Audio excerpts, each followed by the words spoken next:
Bismillahirrahmanirrahim. Assalamualaikum warahmatullahi wabarakatuh. Alhamdulillah wassalatu wassalamu ala Rasulillah wa ala alihi wa sahbihi wa mawala.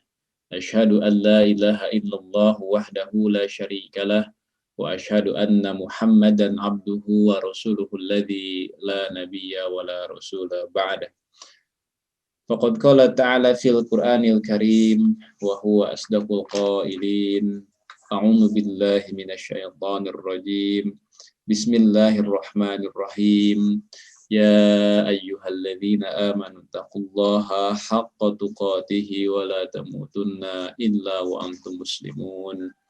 Wa qala Nabi sallallahu alaihi wasallam bada'al islamu ghariban wa sayaudu kama bada'a ghariban fatuba lil ghuraba.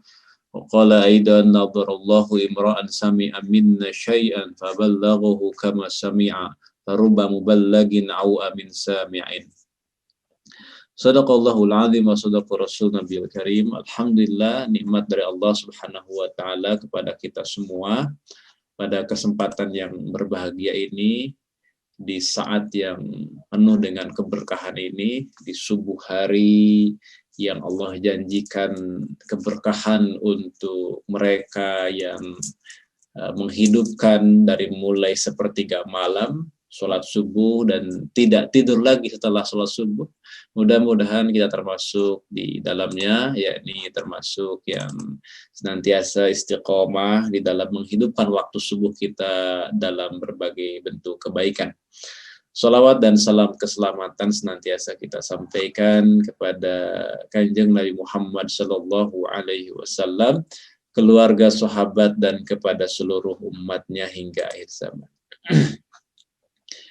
Sahabat-sahabat semua, iwafillah al-hibba, pada pagi hari ini insyaallah kita akan melanjutkan kajian kita, yaitu kajian ilmu hadis atau mustalah hadis dasar dari kitab Al-Qawaidul Asasiyah fi Ilmi Mustalahil Hadis, karya dari Abuya Al-Allamah Al-Muhaddis Sayyid Muhammad bin Alawi Al-Maliki Al-Hasani rahimahullahu ta'ala. Dan mudah-mudahan kita diberikan kefahaman oleh Allah Subhanahu wa ta'ala, kefahaman untuk senantiasa memahami secara baik ilmu hadis ini, ilmu alat ini, kefahaman untuk bisa memilah mana hadis yang makbul dan mana hadis yang mardud, dan juga lebih jauh daripada itu adalah kita ringan dalam mengamalkan hadis-hadis Nabi Muhammad Shallallahu Alaihi Wasallam. Ya, kita belajar ilmu alatnya agar kita bisa memahami hadis Nabi Shallallahu Alaihi Wasallam, atau lebih tepatnya kita belajar ilmu alat agar kita bisa membedakan mana yang dapat diterima sebagai hujah dan dapat diamalkan, dan mana yang tidak dapat dijadikan sebagai hujah dan tidak dapat diamalkan. Ayuhal ahibba, bahasan kita pada hari ini insyaallah adalah bahasan tentang hadis dhaif, ya, lanjutan dari bahasan minggu lalu. Minggu lalu kita sudah sampai dalam bab hadis hasan, ya, bab hadis hasan. Hari ini kita akan masuk dalam pembahasan hadis dhaif, ya, insyaallah. Silakan kitabnya dibuka, karena tidak disebut ngaji kalau tidak pegang kitab. Kalau tidak pegang kitab itu sedang mendengarkan tablik akbar namanya, ya, atau sedang mendengarkan pengajian umum begitu. Ya, kalau ngaji kitab ya pegang kitab. Jadi di sini mudah-mudahan semua sudah punya kitabnya, minimal mencetak untuk kebutuhan sendiri. Ya, PDF-nya ada, tinggal dicetak untuk kebutuhan sendiri. Kalau ada kesempatan membeli kitabnya, itu jauh lebih baik, ya. Kitabnya insya Allah mudah dapat kita beli di beberapa distributor penyedia kitab-kitab dari Abuya Sayyid Muhammad, ya, dan kitabnya murah insya Allah, ya, sepertinya kitab ini tidak akan menyamai harga baju, kayaknya baju jauh lebih mahal ya. Kemeja aja udah mahal sekarang.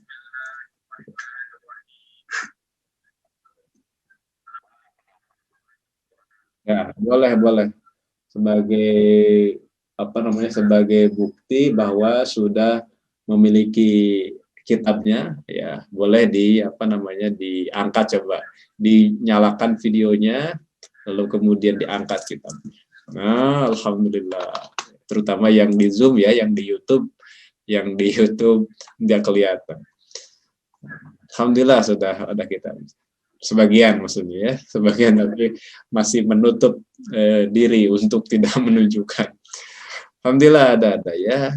Alhamdulillah. Ini sebagai bentuk ihtiram kita kepada ilmu dan kepada ulama dan juga kepada kita. Ya, sebagai bentuk penghormatan kita kepada ilmu, kepada ulama dan kepada kitab. Karena kalau kita mengkaji dalam kitab Tazkiratus Sami wal Mutakallim fi Adabil Alim wal Muta'allim, itu di sana ada banyak disebutkan tentang adab-adab, bukan hanya adab kepada diri sendiri, tapi juga adab kepada ilmu, bukan hanya adab kepada ilmu, tapi juga adab kepada ulama, ya, bukan hanya adab kepada ulama, tapi juga adab kepada kitab.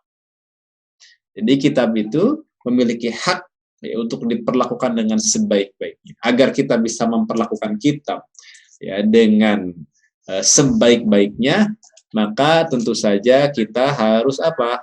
Harus punya kitabnya. Ya nggak mungkin kita memiliki adab terhadap kitabnya nggak punya, ya gimana? Tidak mungkin kita mengaplikasikan maksudnya adab kepada kitab kalau kitabnya juga tidak punya. Diusahakan ya semua yang ngaji subuh ini jalannya panjang ini. Kita baru 9 pertemuan, masih ada banyak pertemuan lagi. Insya Allah sanad kita bersambung sampai dengan Abu Said Muhammad ya. Saya belajar dari muridnya beliau ya. Jadi kitab ini adalah kitab yang insya Allah bersambung langsung kepada mu'alif atau penulis dari kitab ini. Mudah-mudahan dengan begitu makin bertambahlah keberkahan ya, karena kita dalam rangka melestarikan silsilah keberkahan, ibqa'u silsilatil mubarakah. Baik sahabat-sahabat semua, silahkan dibuka halaman, kalau dicetakan saya halaman 19. Kalau dicetakan yang berbeda bisa jadi berbeda halaman. Kita tampilkan dulu. Ya, kita tampilkan dulu. Nah, ini dia ya. Kita sekarang akan masuk hadis dhaif. Sahabat-sahabat semua, petanya kita sudah paham insyaallah ya, bahwa hadis itu dilihat dari kekuatan dan kelemahannya. Ya, hadis itu sekali lagi dilihat dari kuat dan lemahnya, itu dibagi menjadi 2. Yang pertama makbul, yang kedua mardud. Jelas sampai sini? Baik, sekali lagi hadis dilihat dari kekuatan dan kelemahannya. Ya, min haitsu quwwatuhu wa dha'fuhu. Dilihat dari sisi kekuatan dan kelemahannya, itu dibagi 2. Ya. Ila kismain, dibagi menjadi 2. Apa itu? Pertama makbul, yang kedua mardud. Ada makbul, ada mardud. Paham ya? Makbul adalah hadis yang dapat diterima, sedangkan mardud adalah hadis yang ditolak atau tertolak. Hadis yang makbul berarti diterima sebagai hujah dan diamalkan. Hadis mardud tidak dapat dijadikan sebagai hujah atau dalil dan tidak diamalkan. Sampai sini makin jelas? Insyaallah ya. Kemudian untuk yang makbul itu ada 2 jenis. Pertama hadis sahih, yang kedua hadis hasan. Ini sudah kita bahas seminggu lalu dan 2 minggu yang lalu. yakni hadis sahih dan hadis hasan. Itu kedua-duanya adalah hadis makbul. Yang namanya makbul berarti dapat digunakan sebagai hujah, dapat dijadikan sebagai dalil, dan juga diamalkan. Nah, untuk hadis yang mardud, itu tuh hadis yang kebalikannya tidak dapat dijadikan sebagai hujah dan tidak dapat diamalkan. Ada berapa jenis hadis mardud? Banyak sekali, ya. Hadis mardud sangat banyak. Hadis mardud sangat banyak. Ada berapa? Banyak pokoknya. Para ulama bahkan beda pendapat. Ada yang membagi menjadi ratusan, ada yang membagi menjadi puluhan, ya, banyak sekali. Nah, tetapi para ulama termasuk Al-Hafidh Ibnu Hajar Al-Asqalani tidak menyukai membagi hadis mardud terlalu banyak, seperlunya saja. Ya, makanya kita lebih banyak merujuk kepada pendapat-pendapat Al-Hafidh Ibnu Hajar Al-Asqalani dalam membagi hadis mardud, jenis-jenis hadis yang tertolak tadi itu. Nah, nanti kita akan berkenalan dengan jenis-jenis hadis mardud, baik yang kelemahan itu parah, syadidu dha'fi, maupun yang kelemahannya itu ringan. Nah, jadi ada yang parah, ada yang ringan, kedhaifan. Terus kalau hadis dhaif itu hadis mardud bukan. Oh iya, hadis dhaif itu adalah istilah umum untuk hadis mardud. Begitu ya. Jadi kalau ada yang bertanya, apa bedanya hadis dhaif dengan mardud kalau begitu? Jawabannya hadis dhaif adalah istilah umum untuk hadis yang mardud, hadis yang tertolak. Karena hadis tolak sendiri, kalau kita bagi-bagi jenisnya banyak, bisa belasan, puluhan, bahkan ratusan. Ada ulama yang membagi sampai sangat banyak. Nah, istilah umum untuk hadis yang mardud adalah dhaif, ya, hadis dhaif. Makanya hadis dhaif ini sebenarnya adalah istilah lain yang lebih umum, yang lebih lumrah, yang lebih familiar untuk menjelaskan terkait dengan hadis mardud. Jelas ya habis ini ya. Baik, ini kerangkanya dulu. Setiap pertemuan jangan bosan untuk saya ulangi kerangkanya. Jadi jangan sampai kita langsung masuk ke setiap kalimat, setiap kata begitu dalam pembahasan setiap topiknya, tetapi kita lupa akan kerangkanya sedang bahas apa ya. Mudah-mudahan jelas kerangkanya seperti itu. Nah, itulah mengapa sekarang kita masuki hadis dhaif. Karena sudah beres hadis untuk yang makbulnya, yakni hasan dan sahih. Sekarang kita akan masuk hadis mardud, ya, yang diwakili dengan istilah umum yakni dhaif. Baik, ayuhal ihwal ahibba, kita akan lihat. Bismillahirrahmanirrahim. Qala al-musannifu al-allamah al-muhaddis as-sayyid Muhammad bin Alawi al-Maliki al-Hasani rahimahullahu ta'ala wa nafa'ana bihi wa bi'ulumihi wa bi'ulumikum bidaraini amin ya rabbal alamin. Ad-dha'ifu lughatan minad-dha'fi au minad-dha'fi bidhammi dhad wa fathiha diddul quwwah wastilahan wal hadisul ladzi lam tajtami' fihi sifatul sahih wala sifatul hasan wa yuqalu lahu al mardudu. Taib, ayuhal ihwah, kita akan masuk dalam bahasan hadis dhaif. Ad-dhaif, ya, ad-dhaif lughatan secara bahasa itu diambil dari kata ad-dha'fu atau ad-dhu'fu. Ya, maka dikatakan di sini bidhammid dhad. Kalau bidhammid dhad berarti dha'fu. Kalau dipatahkan dhadnya berarti dha'fu. Ya, maka di sini kata beliau lughatan minad-dha'fi atau minad-dha'fi. Jelas ya? Secara bahasa apa artinya? Yani diddul quwwah, lawan dari kuat. Berarti lawan dari kuat apa? Dhaif alias lemah. Lawan dari kuat. Kemudian wastilahan secara istilah yang disebut dengan hadis dhaif adalah wal hadisul ladzi lam tajtami' fihi sifatus sahih wala sifatul hasan.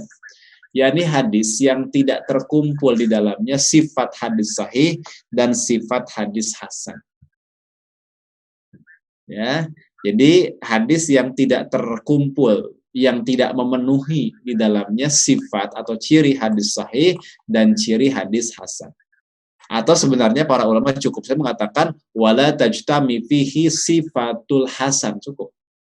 Karena kalau tidak terpenuhi sifat hasan, udah pasti yang sahih apalagi. Ya, jelas ya. Beda kalau misalnya dikatakan walam tajtami fihi sifatus sahih. Di bawah sahih masih ada hasan. Tapi kalau sudah dikatakan tidak memenuhi kriteria minimal hadis hasan, sudah. Di bawah hasan nggak ada lagi, kecuali dhaif. Makanya dalam definisinya Imam Baikuni, sederhana saja kalau kata beliau, yang disebut dengan hadis dhaif adalah hadis yang tidak memenuhi sifat hadis hasan.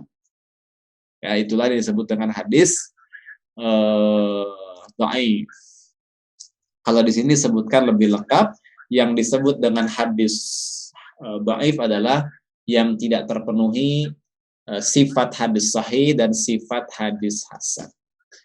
Nah, sekarang berarti kita harus murojaah lagi. Apa itu sifat hadis sahih?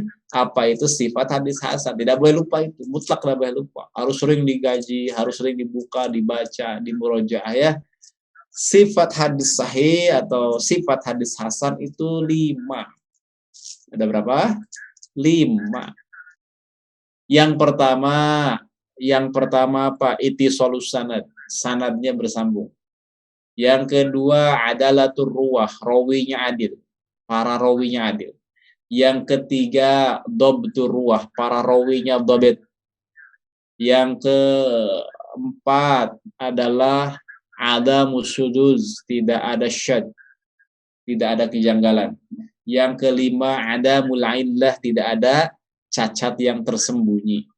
Jelas ya? Ittisalus sanad, adalatur ruwah atau adalatur rawi, dhabtur ruwah atau dhabtur rawi, kemudian adamu syuzuz wa adamul illah, tidak janggal dan tidak ada cacat. Itulah ciri dari hadis sahih dan hasan. Loh, apa bedanya kalau begitu sahih dan hasan? Kok sama-sama saja? Bedanya di kedhabitan. Kalau hadis sahih, kedhabitannya adalah tamam, ya, tamamu dhabti. Sempurna kedhabitannya. Sedangkan untuk hadis hasan tidak tamam, ya, ringan kedhabitannya. Jadi agak kurang kedhabitannya. Khafifud dhafi. Khafifud dhabti. yakni ringan atau kurang kedhabitannya. Jelas ya? Ini bedanya ada di kedhabitan saja. Makanya kan dalam definisinya adalah bukan sempurna kedhabitan tapi sedikit kedhabitannya. Ya, qalla dhabatuhu. Sedikit atau ringan kedhabitannya. Itu bedanya hasan dengan sahih. Baik. Jadi hadis dhaif adalah hadis yang tidak terhimpun padanya sifat-sifat hadis hasan, ya, apalagi sifat hadis sahih. Wa yuqalu lahu al-mardudu, dikatakan ya terhadap hadis dhaif itu adalah hadis mardud. Terus ya. Jadi dikatakan terhadap hadis dhaif itu adalah hadis mardud. Sekarang kita berikan contoh. Kita akan berikan contoh. Ini contoh yang beliau sampaikan dalam kitab ini. Misalnya atau contohnya ya. Hadis anna nabiyya sallallahu alaihi wasallam tawaddaa wa masaha 'alal jawrabain. Hadis ini diriwayatkan oleh Abu Daud, ya, rawahu Abu Daud, oleh Imam Abu Daud. Dalam apa? Dalam kitab Thaharah, dalam bab Thaharah.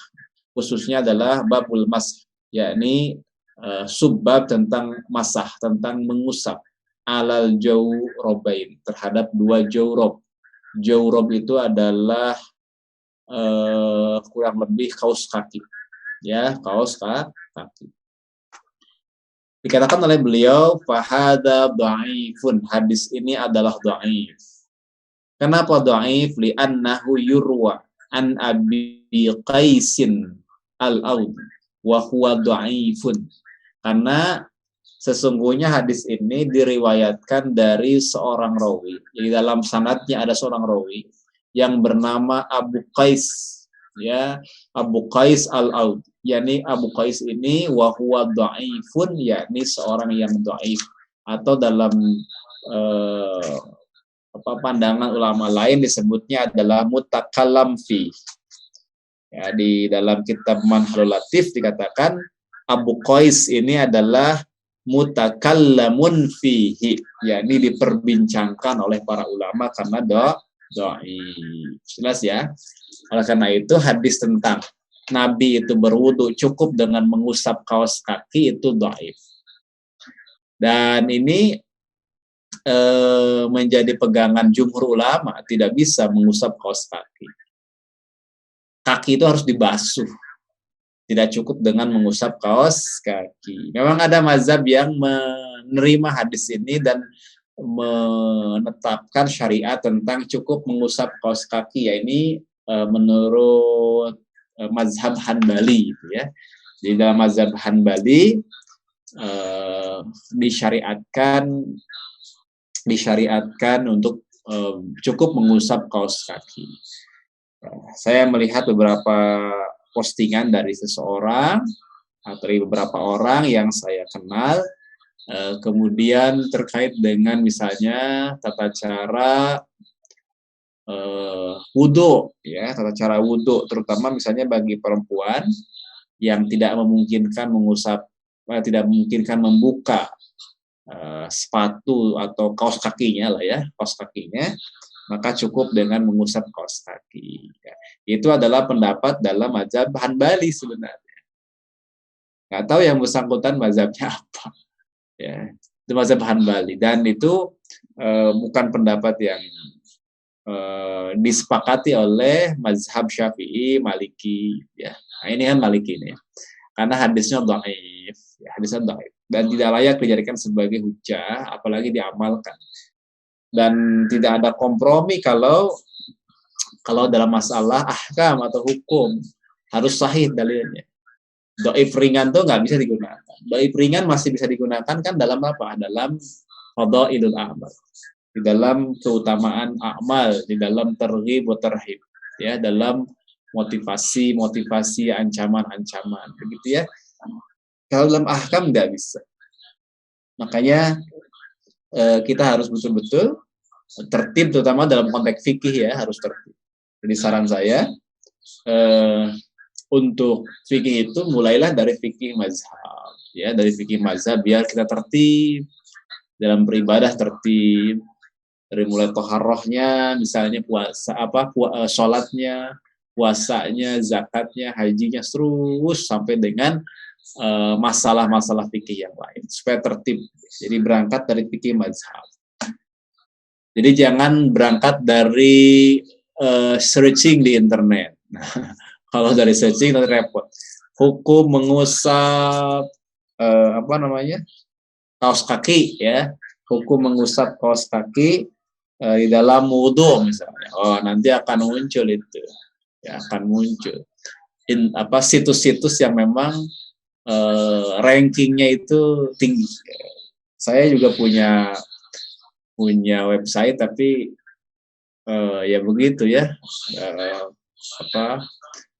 entah ranking keberapa. Di dalam pencarian Google pasti yang muncul adalah web-web tertentu. Yang tak jarang itu sering didominasi oleh pandangan-pandangan yang sebenarnya tidak jumhur di Indonesia. Ya, pandangan-pandangan yang tidak jumhur di Indonesia. Mungkin cocok untuk di tempat tertentu yang misalnya bermazhab Hanbali misalnya di Arab Saudi. Ya. Itu ya, itu contoh saja. Kita tidak bahas isi dari hadisnya, tapi kita bahas kenapa hadis ini dikatakan dhaif. Dhaif karena Abu Qais yang itu dhaifun atau mutakallam fi, ya. Kita lanjutkan. Aqsamuhu, pembagian dari hadis dhaif. Pembagian dari hadis dhaif itu sebenarnya banyak, ya. Dan kalau kita banyakkan ya banyak, sedikitkan ya sedikit. Kita ambil saja pendapat yang dari Al-Hafidz Ibnu Hajar ya, beliau tidak begitu suka untuk merinci-rinci terlalu banyak, terlalu panjang terkait dengan pembagian hadis dhaif. Ya, seperlunya saja. Aqsamuhu pembagiannya, ikhtalafal ulama fi taqsimihi wa awsalahu ba'duhum ila wahid wasamanin qisman wa ba'duhum ila tis'atun wa arba'in wa ba'duhum ila isnan wa arba'in. Jadi menurut beliau ya, para ulama itu berbeda pendapat di dalam membagi hadis dhaif ini. Bahkan sebagian ulama katanya sampai membagi menjadi 81. Ya, 81 bagian. Ada juga yang membagi menjadi berapa tadi? 49 bagian. Dan sebagian yang lain membagi menjadi 42 bagian. Jadi banyak ya pembagian hadis dhaif itu atau hadis mardud itu. Walakin akan tetapi kullu hadhihi taqsimati la tufidu ta'ilan. Faqad qala Ibnu Hajarin inna dzalika ta'abun wa laisa wara'ahu arabun. Nah, ini kata beliau ya. Jadi begini, ya, begini. Walakin akan tetapi ya, semua dari taksimat ini, semua dari pembagian ini, ya yakni yang mengatakan sampai 81 atau 40-an tadi itu, sebenarnya kata Abu Yasin Muhammad, la tufidu ta'ilan, tidak memberikan banyak manfaat. Ya, tidak memberikan banyak manfaat, kata Abu Yasin Muhammad. Demikian juga menurut ulama yang lain. Ya, tidak memberikan banyak manfaat, dibagi sampai berpuluh-puluh tadi itu ya. Faqad qala Ibnu Hajar, sungguh telah berkata Ibnu Hajar, yakni Al-Hafidz Ibnu Hajar Al-Asqalani rahimahullahu taala, beliau mengatakan inna dzalika ta'abun wa laisa wara'ahu arab. Kata beliau ya, pembagian tersebut itu ta'ab, melelahkan. Ya, apa? Melelahkan. Jadi tidak berfaedah lah ya, melelahkan. Bahkan dikatakan di sana dan tidak ada keperluan di balik itu. Laisa wara'ahu arab. Tidak ada hajat di balik itu untuk mengetahui. Terlalu rinci-rinci begitu. Jadi tidak memiliki faedah yang banyak, melelahkan dan tidak ada kepentingan untuk mengetahui di balik itu semua. Begitu ya. Jadi nanti kita akan bagi seperlunya saja untuk hadis dhaif ini, insyaallah.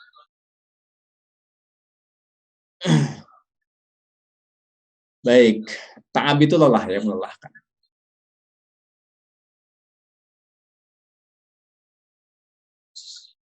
Kemudian berikutnya adalah beliau melanjutkan di dalam bahasan masih pembagian hadis hadis dhaif ini, beliau mengatakan ala anna haula'i alladzina ikhtalafu fi taqsimihi lam yusammu lana min anwa'ihi illa qalilan. Ya, beliau menjelaskan ya, di samping itu gitu, mereka yakni para ulama itu berselisih di dalam memberikan nama dari berbagai macam kedhaifan tersebut. Selain tidak ada keperluan juga kata beliau ala anna haula illadzina ikhtalafu fi taqsimihi. Jadi di samping itu semua begitu, sesungguhnya para ulama yakni mereka itu para ulama berbeda pendapat fi taqsimihi dalam pembagian. Ya, lam yusammu lana min anwa'ihi illa qalila ya. Tidak memberi nama dari berbagai macam kedhaifan kecuali sedikit. Ya. Lam yusammu lana, tidak memberikan nama kepada kita min anwa'ihi dari bagian-bagian itu illa qalila, kecuali sedikit. Nah, itulah yang sedikit itulah yang kita akan pelajari ya, tidak yang banyak-banyak. Kemudian beliau mengatakan walam yukhassisu likulli halatin min halati dha'fi isman muayyanan. Lalu beliau menyampaikan bahwa tidak pula memberi nama tertentu untuk setiap keadaan dari sekian keadaan dhaif. Ya, tidak juga mengkhususkan gitu pada setiap keadaan, pada keadaan-keadaan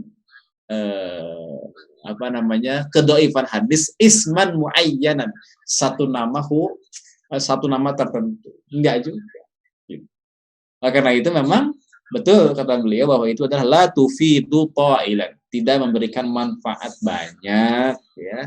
Kalau harus merinci-rinci terlalu dalam, terlalu rinci, terlalu detail ya, sampai membagi hadis menjadi beberapa hadis dhaif menjadi beberapa bagian sampai puluhan misalnya. Ya, demikian. Mudah-mudahan dapat dipahami. Kemudian berikutnya adalah hukum hadis dhaif. Hukum hadis dhaif itu seperti apa? Nah, di sini singkat saja. Kalau dalam kitab beliau yang lain, yakni Al-Manhalul Latif, itu banyak ya, agak banyak pembahasan. Di sini singkat. Hukum hadis dhaif. Al-hadisu dha'ifu la yajuzu al-ihtijaju bihi fil aqaidi wal ahkam wa yajuzul amal ya wa yajuzul amalu bihi fil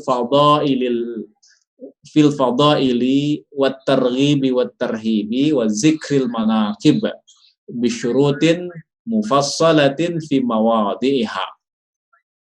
Beliau menyampaikan bahwa hadis dhaif la yajuzu, tidak boleh al-ihtijaju bihi fil aqaidi wal ahkam. Tidak boleh kita menjadikannya sebagai hujjah.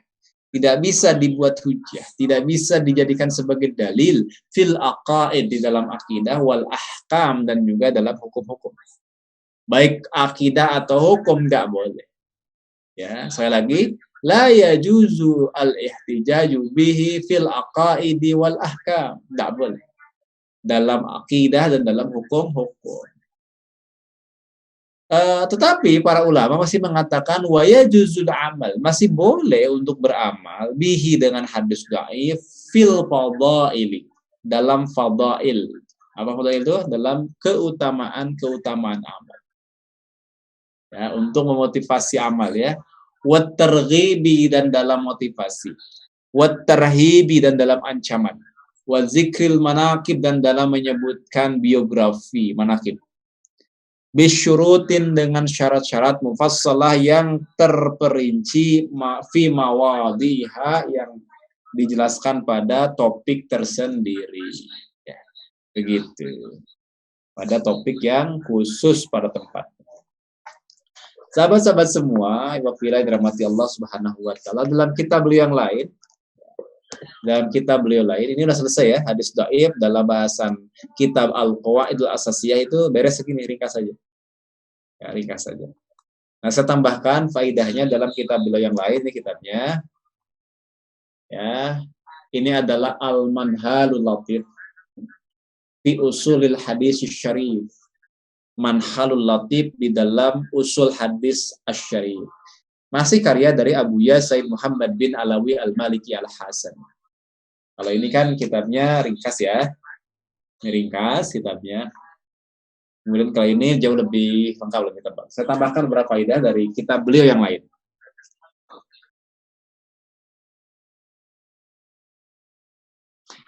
Terkait dengan hukum hadis dhaif, menurut beliau ya, dalam penjelasannya memang ada beberapa perincian.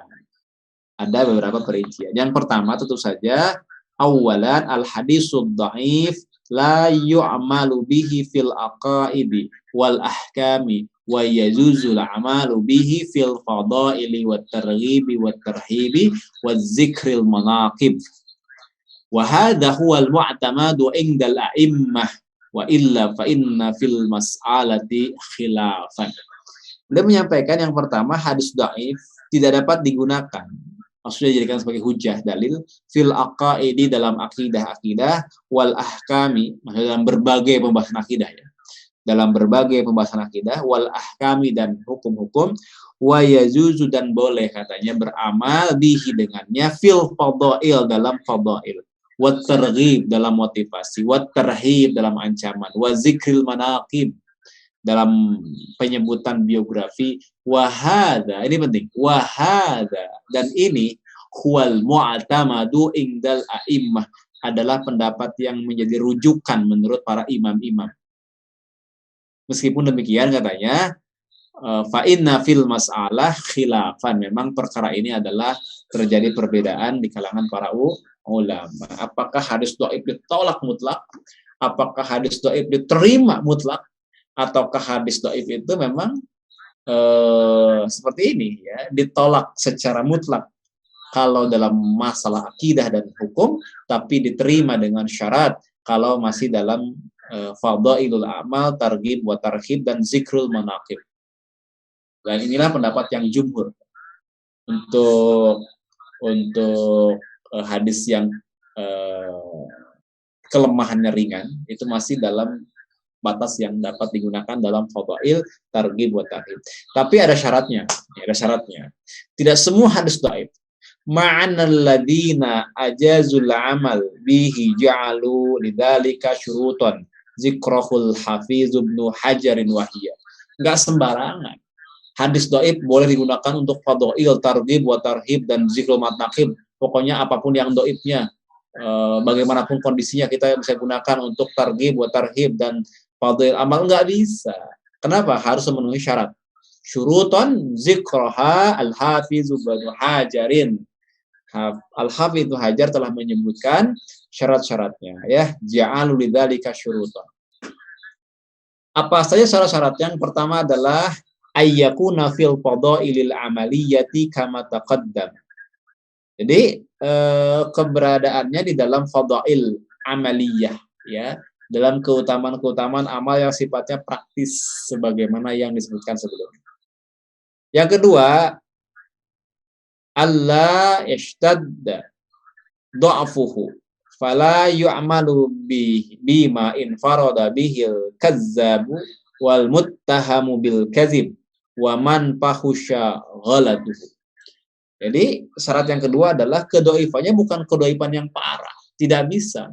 Untuk targhib wa tarhib misalnya untuk fadail yang kedoifannya parah nggak bisa. Wala yu'mal, tidak boleh digunakan ya. Hadis yang di dalamnya ada rawi yang infaroda katanya, yang menyendiri, bihi di dalamnya al-kadzab, seorang yang kadzab, pendusta, atau wal mutaham bil kadzib, atau orang yang terpapar dusta. Terpapar ya, mutaham tertuduh lah, tertuduh dusta. Atau waman fahusya ghalatu, atau orang yang sangat parah gitu ya kesalahannya. Nah itu nggak bisa, hadis yang dhaifnya parah itu nggak bisa. Seperti hadis maudhu kan, kalau kadzab berarti hadisnya maudhu. Kalau muttaham bil kadzib berarti hadisnya hadis matruk itu. Atau hadis yang munkar, waman fahusya ghalatuhu, parah kedhaifan si rawinya itu berarti hadis munkar itu. Kemudian yang berikutnya adalah ayyandariju tahta aslin ma'mulin bihi. Hendaklah juga syarat yang berikutnya adalah itu masih dalam kategori atau turunan atau sesuatu yang merupakan turunan atau di bawah perkara pokok yang dapat diamalkan. Jadi perkara itu adalah perkara yang dapat diamalkan, perkara pokok yang dapat masih tercakup dengan perkara pokok yang dapat diamalkan, gitu ya. Bisa. Saya ingin contohkan nanti ya. Bisa. Hadis terkait dengan dosa zina, dosa riba itu sama dengan menjinahi ibu sendiri. Populer ya hadisnya ya, populer. Memang hadis itu ada banyak ulama hadis yang mensahihkan, termasuk Imam As-Suyuti. Tapi sebenarnya tak jarang atau tak sedikit, ya. Tapi tak jarang atau tak sedikit yang mendaifkan. Kenapa? Karena adanya ilal, karena adanya kecacatan. Bagi yang tidak meneliti sampai ke ilal mungkin nggak ketemu. Tapi kalau diteliti sampai dengan aspek ilalnya, maka akan ketemu di dalamnya ada beberapa kecacatan. Makanya jumhur ulama hadis itu banyak yang memberikan penilaian dhaif. Ada yang mensohikan, ada yang mendoifkan. Nah, bagi yang mendoifkan, ya bagi yang mendoifkan ini, boleh nggak tetap menggunakannya? Boleh. Loh, kok kenapa boleh? Karena itu termasuk apa? Tarhib, untuk menakuti. Betul ya? Menakuti orang dari berbuat riba. Itu masih dalam kategori apa tadi? Masih kategori fadhail, targhib, buat tarhib atau zikrul manaqib. Ya, ini tepatnya adalah apa? Tarhib, yakni untuk menakuti. Terus juga memenuhi syarat yang kedua, apa? Yakni tidak termasuk doib yang parah. Bukan maudhu, matruk, munkar. Bukan rawinya, bukan rawi yang kazab atau mutahambil kazib atau fahusya ghalatuhu, bukan. Yang parah kedoibannya, bukan. Itu hanyalah cacat dari aspek tertentu saja. Ya, ada ilat, misalnya. Cacat tersembunyi atau disebut dengan ilat. Kemudian juga ayat dari jatah ta aslin ma'mulin bih. Iya, masih tercakup dalam perkara pokok yang dapat diamalkan. Tentang apa? Tentang dosanya riba. Itu. Jadi tanpa hadis itu pun kan riba itu haram. Ditetapkan oleh Al-Qur'an dan juga hadis sahih. Ada dalam hadis sahih Bukhari, Muslim, ya. Ada dalam hadis sahih Bukhari, ya sudah selesai. Berarti itu sahih itu. Ada dalam Al-Qur'an, apalagi Al-Qur'an. Ya. Artinya riba itu tidak dilakukan lagi adalah perkara yang haram.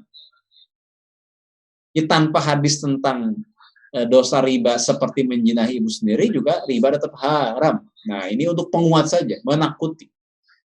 Bedakan misalnya ketika disampaikan riba itu haram, dilaknat, gitu macam-macam. Mungkin secara rasa belum dapat. Begitu, kamu makan riba sama dengan menjinahi ibu sendiri. Tuh, wah langsung rasa. Ya, langsung kan secara syuur kena. Sama dengan menikahi atau menjinahi ibu sendiri. Langsung secara syuur kena. Nah, itu bisa digunakan. Dan tidak mengapa. Apalagi bagi ulama yang mengatakannya sahih, apalagi ya. Bagi ulama yang mengatakan doib sekalipun, dan kita misalnya ikut yang mendoibkan, tetap masih bisa digunakan untuk tarhib, untuk menakuti. Berikutnya apalagi tentang hadis dhaif yang perlu saya tambahkan, termasuk zikrul manaqib ya tadi ya, tentang biografi itu kalau ada kelemahan yang ringan masih bisa digunakan. Demikian. Berikutnya juga harus dijelaskan. Nah, ini dia ya, dalam bahasan hadis dhaif ini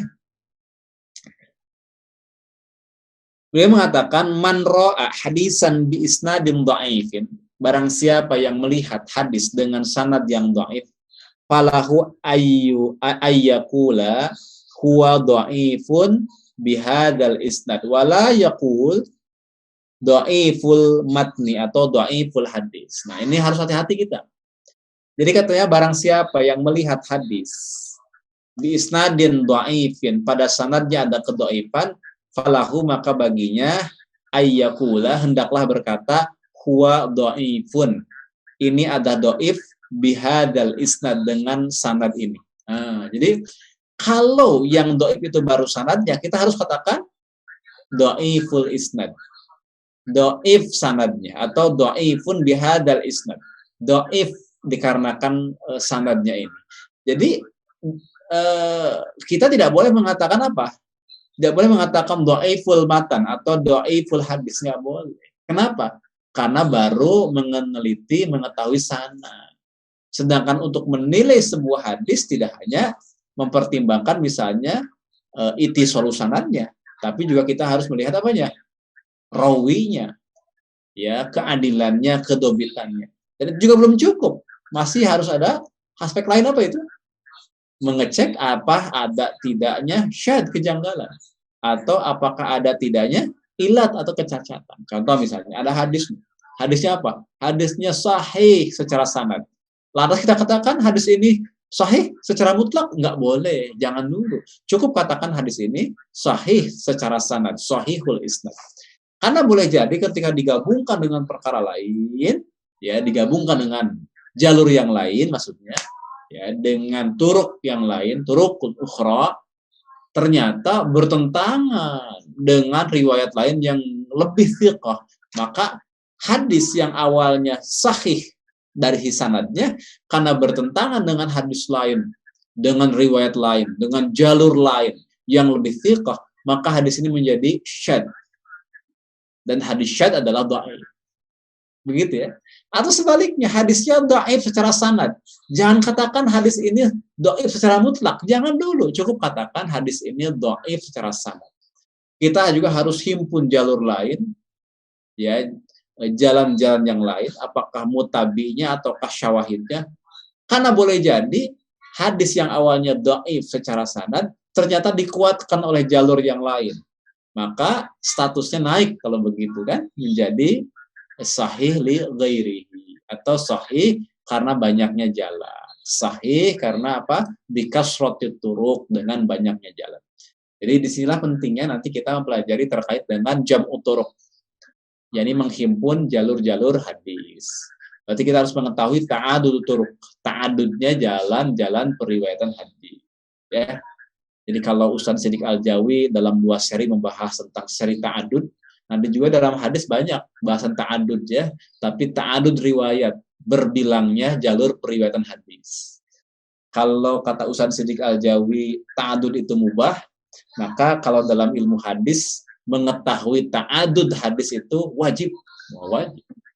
Jadi kalau nanya ke saya, Ustaz bagaimana mempelajari ta'adud? Wajib. Ya, wajib ya. Yakni ta'adud riwayat ya, jalur-jalur atau berbilangnya jalur-jalur hadis.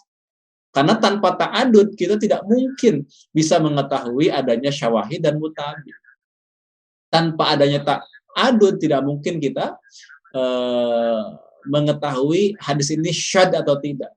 Tanpa ta'adud tidak mungkin kita mengetahui hadis ini ada cacatnya atau tidak ya. Jadi harus mulai belajar ta'adud. Dia maksudnya mempelajari ta'adud ya. Ta'adud turuq, ta'adud riwayat. Nanti insya Allah ada waktunya. Sekarang masih pengetahuan dasar dulu. Dan yang berikutnya yang perlu saya tambahkan juga, al-hadisu dha'if wa alladhi bi ghairi isnadin la yuqalu fihi qala Rasulullah sallallahu alaihi wasallam wa innama yuqal ruwiya anhu kada. Ya, jelas ya. Jadi katanya hadis dhaif yang tanpa isnad, tanpa sanad. Ini nggak jelas nih asal usulnya nih. Jangan coba kita katakan qala Rasulullah, jangan pakai qala. Karena kalau qala itu dengan sigotnya sigot yang memastikan. Tapi pakailah sigot tamrid kalau masih lagu. Apa? Yani ruwiya, diriwayatkan. Ya. Jadi jangan qala tapi qila. Jangan rawa tapi ruwiya. Jelas sampai sini? Jelas ya? Atau boleh juga dengan mengatakan balaghana anhu kada, telah sampai ya kepada kami darinya ini dan itu. Atau misalnya ja'a anhu kada, boleh. Atau nukila anhu kada, dinukil darinya demikian dan demikian.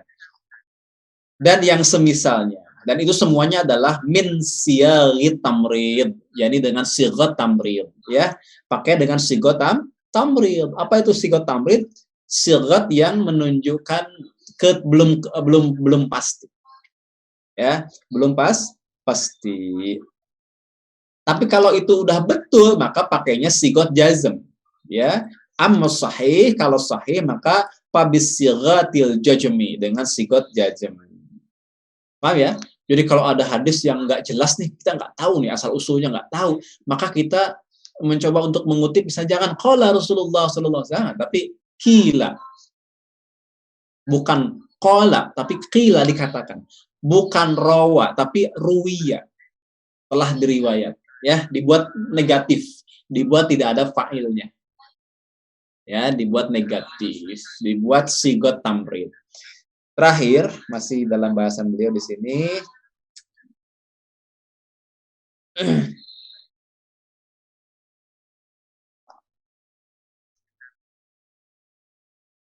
Nah, nah, nah, nah, nah, nah, nah, nah.